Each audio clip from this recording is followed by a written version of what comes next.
Okay, update tayo. Dito tayo sa Marikina River, Tabo TV. Kaya na malakas ang ulan.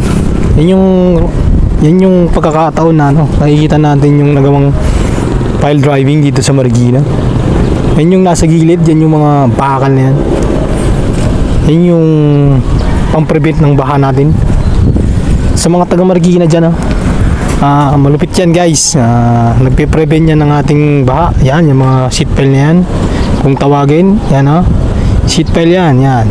Prevent yan ng mga pagbaha para hindi na umapaw ang ilog. Lagyan pa yan ng concrete pag nagkataon. Ito na yung update ngayon ng Marikina. Hanggang doon yan sa dulo. Tatapos na tayo guys. Yan ang Marikina. Kanina, lakas ng ulan dyan. Yan hanggang doon.